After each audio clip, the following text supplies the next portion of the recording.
So a week ago when we did this show, nobody was talking about Anthony Weiner as a determining factor in the presidential race, and then all these emails came out. Craig, has that shaken up the race a lot, a little? I think it's had an impact. I mean, the race was tightening before the FBI story broke, and there's kind of a natural tightening that you see happen in these races, partly because even though Trump has had kind of a deficit among Republican voters compared to where he should be, some Republican voters are coming home now, at least in the national polls. It hasn't happened to the same extent in Wisconsin. That's what I was saying. Are you thinking the tightening here or tightening nationally? Tightening nationally. I mean, one thing was really interesting about the Marquette poll in Wisconsin is that there's a little bit of Republicans coming home, but there's still this very significant kind of loyalty gap that Charles talked about, and that explains her lead. I mean, the two things: there are more Democratic voters than the Republicans, and she's doing better with her base than he's doing with his.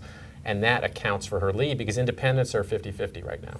It makes you wonder if Trump had stepped back some and allowed the focus to be on Hillary Clinton throughout more of the campaign than it's been, what the impact that would have been on this race. Well, he certainly, Dan, thinks he was here in Wisconsin again this week. He's thinking this is his answer, right? And that this we're is going to the be doing a path to the story White House soon saying that he's going to be back between now and Election Day.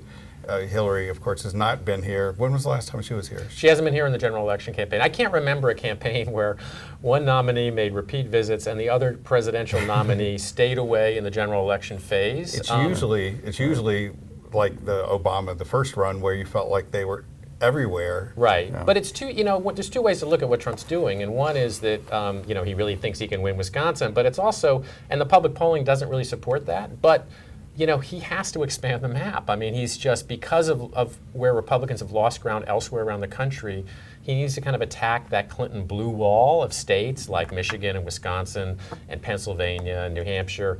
And so he needs to pick up states like that, and so he's got to go somewhere. But from a strategy, it's similar to what Romney did. It's sort of hopeful campaigning at the very end, where you're. Because he's also got to win Florida, right? He's got to win North Carolina. I remember there's other states that are bigger and probably closer that you would think he would spend time in. In 1992, Bush Sr. was going down to defeat against Bill Clinton.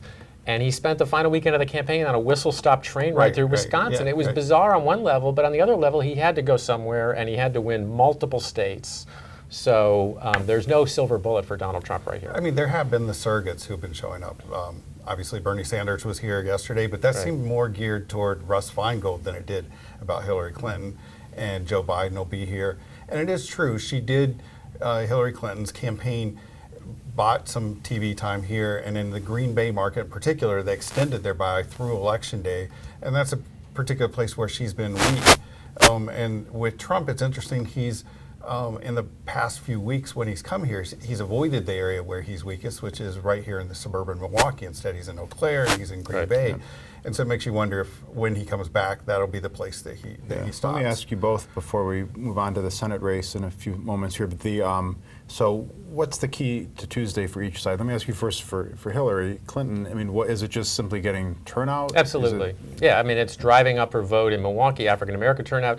Madison, youth turnout has been soft. It's soft nationally, so that's a big concern. She's got to get, it's a good sign for Democrats that the big early vote in Dane County, but they really need to run up the score there because they need to take advantage of the fact that Trump is weak in his base area, which is southeastern Wisconsin, the Wow counties, Waukesha. If they can run up the score in Milwaukee and Madison, even if Trump overperforms in northern Wisconsin, he can't overcome that deficit in southeastern Wisconsin. There's a little bit of, there's also the issue that's out of both of their hands. Will there be any significant news between now and Tuesday? I mean, is there something else with the FBI stuff? Is there anything else from WikiLeaks?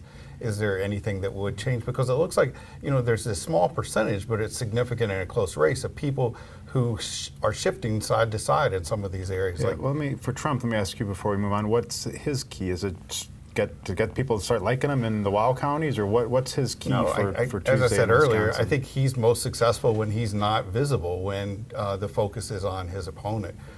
Here, so yeah, he has Hillary to Wisconsin. No, but she's doing pretty well.